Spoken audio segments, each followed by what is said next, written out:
Am I filming this for the second time because I screwed my makeup up so bad that it was unsalvageable and y'all didn't want to see that? Perhaps. Am I also starting this at nearly 9 p.m. the night before, meaning I'm going to be editing until sunrise? Yes, I am. Did I also lie to myself and say I would never do that again?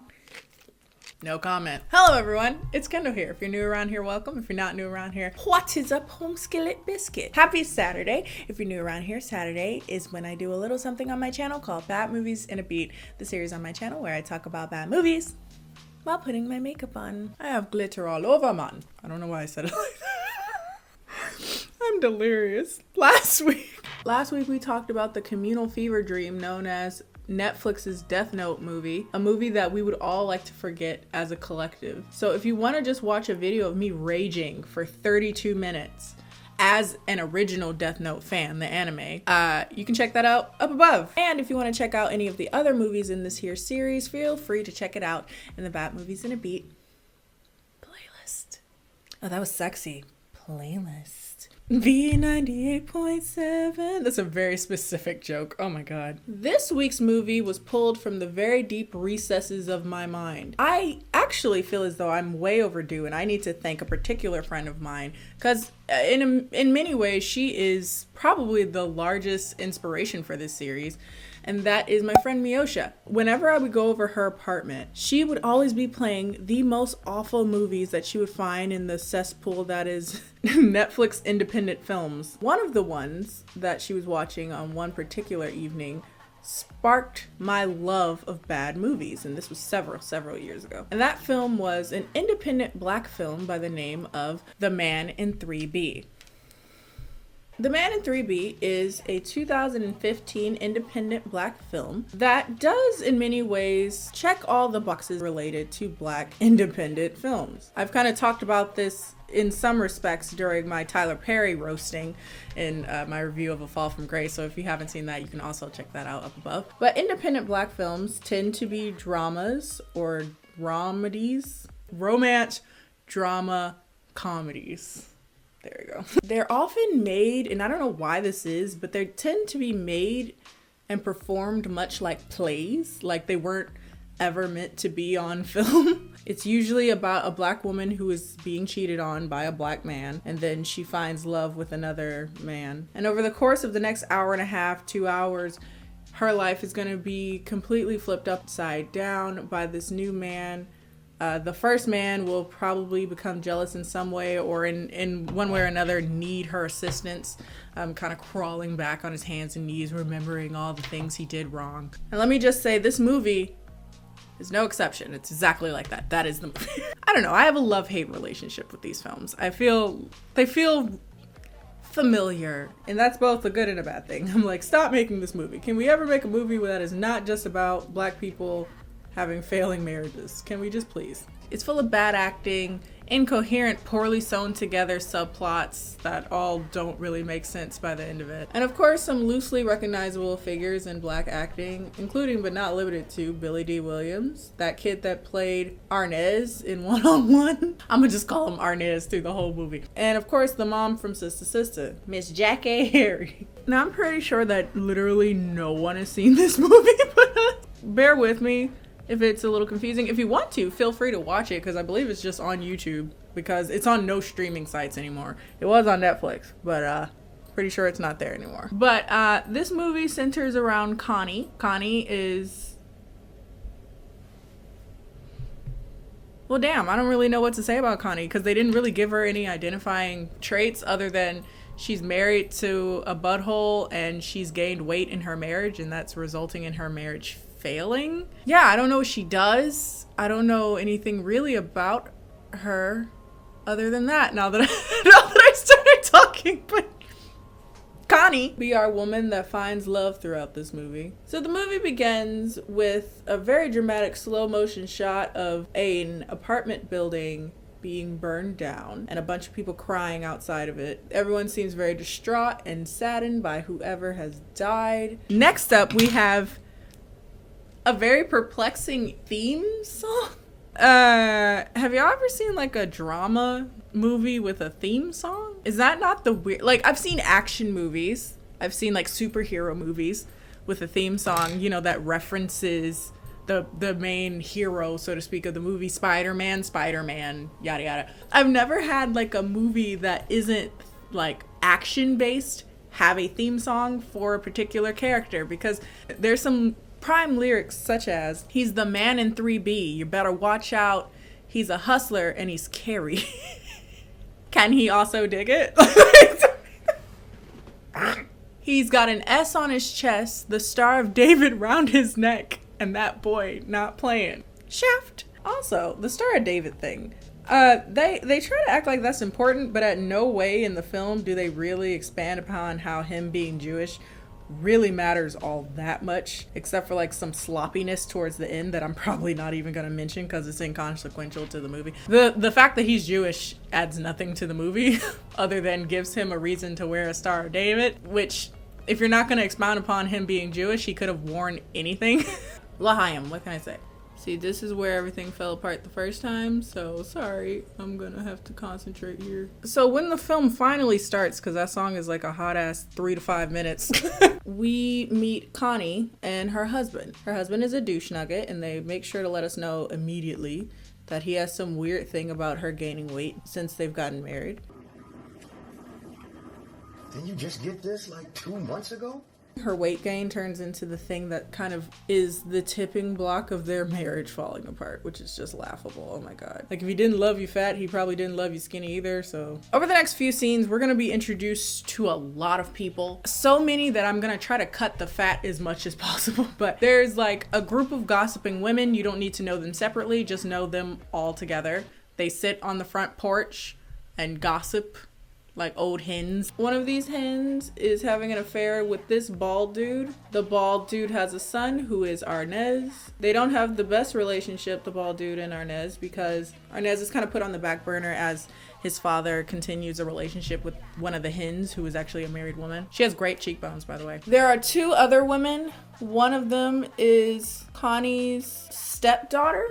So her husband's daughter from a previous marriage. She's not super important, so I'm probably gonna skip a lot of things in relation to her. But I did want to bring up this scene because it was just funny to me. The other girl is just like a random friend of hers. This is where we see some of the biggest like technical issues in relation to this movie. One is just, what is the acting? I don't understand. The short-haired one is like, you can stay as long as you want. But something about how she said it, I'm like, are you sure? My apartment won't be ready for another few days. Do you mind if I stay here a little longer? Stay as long as you want. But can she though? Because you seem kind of annoyed about it. This glitter on my eye is so heavy. It's like, it's hard to actually move my eyes. So if I look like I'm falling asleep and I am disinterested, I have so much caffeine in my veins, that is not the case. I don't know if it's just because I had to watch this on YouTube because I can't find it anywhere else. Like, I can't find it on even iTunes, like buying it. I couldn't find it anywhere. But there's like some serious dubbing issues in relation to like mouth movement. See, you nasty. You think I'm tripping. But haven't you ever been with somebody that just took you straight to ecstasy?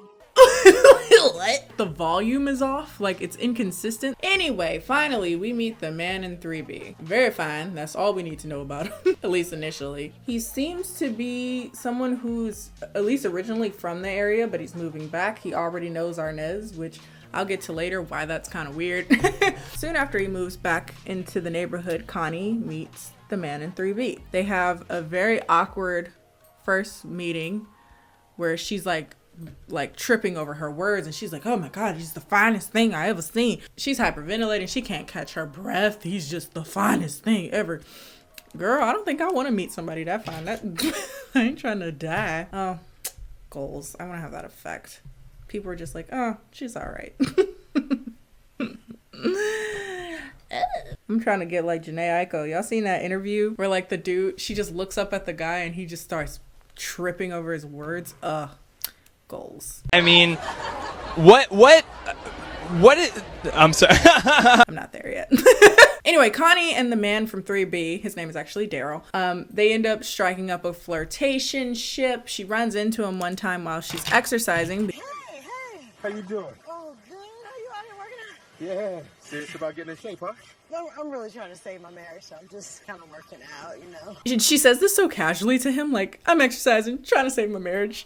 As if those two things should have anything to do with each other. And Daryl's like, hey, if you want, I can be your personal trainer. I work out pretty often. I can help you out. And of course, they kind of strike up conversation. They get to talking. Anyway, they get to talking. She tells Daryl that about her husband, about how he used to have quite a bit of money. He was in real estate, and something about that is no longer the case. He's no longer in real estate. Maybe he lost his job, I forget. But now he works at a furniture store nearby. These them ghetto lashes. Hold up. At said furniture store, Connie's husband is trying to get a mistress with the girl from the Rocker Hips video.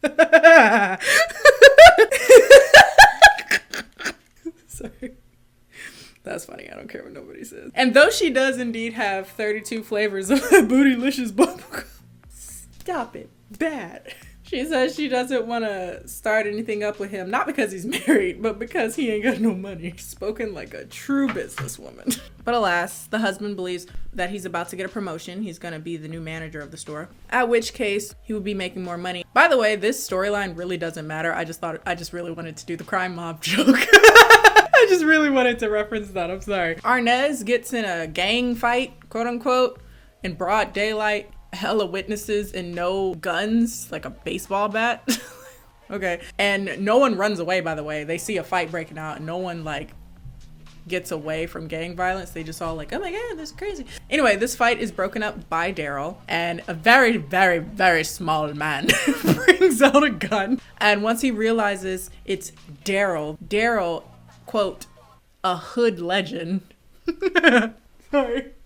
He backs down. Yes, these films always love to have like the dark past of the streets. I mean, who am I to say? I know not much of these streets, but I know that this doesn't sound very convincing. You gangbangers that are really into movie reviews, let me know. Is the gang vernacular on 10? I don't know. So next up is my favorite scene, and that is the one in which Connie's husband is told at his job that he's actually not going to get that promotion. Instead, he's going to be forced to train the new person that will be in the position that he wanted, right? Which is going to be like the owner's son or something like that. It's, you know, good old fashioned, like keep it in the family, even though he's very underqualified for the job. Now, of course, if he was like a better person, if he wasn't just such a douche nugget, we'd feel like kind of sad for him, but of course we don't. But on his way out, he quits. But he has the funniest freaking like breakdown on the way out. You, Dave. You, Dave, you ain't shit but an Uncle Tom. And you too, you four-eyed bastard. I'll smack the out of you. It's one of my favorite parts of this movie. It's hilarious. Me and all my friends would just start crying laughing. It was a mess. By the way, it was also one of the few times in this movie where the performance was somewhat believable. After his tantrum, he gets drunk, thrown out of a strip club, and is considering taking his own life by jumping off of a bridge. But before he does that, he ends up meeting kind of the old man shaman of wisdom, Billy D. Williams. And old wise shaman kind of says to him, hey, I was where you were a year ago, man, but I figured out the keys to happiness, basically. Old shaman dude is like, hey, if you want to do better in life, you gotta leave behind all the things that make you miserable, basically. So he thought about that and was like, you know what makes me miserable? My fat wife. So he goes, sorry, that's so messed up, yo. He goes back to his wife and he's like, hey, I want a divorce. So like I swiftly touched on, for some reason, Arnez and Daryl are friends, presumably prior to the beginning of the movie, which is weird because Arnez is supposed to be 21 in this movie. Oh, that's 21-year-old. I'm pretty hot. While inside Daryl's apartment, finds a book about being on the DL, being in the closet, not being openly gay. And because he saw this book, of course, he assumes that Daryl is on the DL. And this is quite a discovery because Arnez is gay. Not only is he gay, but he's also in love with Daryl. So to find out that the guy that he loves is also gay is quite the discovery. Spoiler alert, Daryl is actually not gay. He actually bought the book because his little brother came out and he wanted to better understand his little brother and his struggles. So he bought the book. It doesn't help that immediately after Arnez discovers the book, he starts saying a bunch of homoerotic stuff. So what's up? You ready to get that ass whooped in this man? I told my dad that I have to audition to. Oh, come on, man. What's wrong? No. What's the problem? Afraid I'm gonna get that ass, huh? No. What? Not to mention they standing like this close to each other. Bro, back up. Give him some space. What the hell? Despite not showing any terms of how they got to a better place between Connie and her husband, Connie just suddenly isn't mad at him anymore and presumes that he came back to work on their marriage when he just came to serve her divorce papers. There's more of her kind of groveling, saying how she lost a few pounds, so love me now. It's so depressing, you know. You gonna have to love every part of this fat ass. It's just how I feel. You better learn how to squat. You better learn how to press. Get over it. Anyway, they end up arguing in the hallway that definitely isn't just someone's house and not like an actual apartment complex. Someone's very modest abode, at the end of which, of course, we have our savior ex-gangster dude, our man in 3B, who comes out and kind of defends her honor. There's also this really like inappropriately timed kiss. I found that very gross. Wow, these are heavy. My eyes are so heavy. I wonder if am I even emoting? Meanwhile, at the mattress store, someone's breaking in. Lo and behold, that someone is actually Connie's soon-to-be ex-husband, as well as the gang affiliates that he met from the old dude. Apparently, by the way, the old dude, the wise old man, is actually a crook. And so he starts pulling heists with Connie's soon-to-be ex-husband. And their first heist, for whatever reason, is the store that he just quit from. And I'm no crook. I just have common sense. For whatever reason, they go into this store while there's still people working there, even though, of course, as a worker, you would have basic knowledge of codes and stuff. Get into the place, you know? So why you would go there when you know a bunch of people are still there is stupid, but I digress. He goes in, he steals the money from the place, and this is what he's doing now. He's a crook. This is what he does. He steals, he robs establishments, and he's collecting that money. He's going to use this money to speed up his divorce with his wife, pay her $20,000 to get out of their marriage quicker. So after he robs the furniture store, he goes up to her and he's like, here's $10,000, ho. I'm $10,000 away. I don't want to see you no more.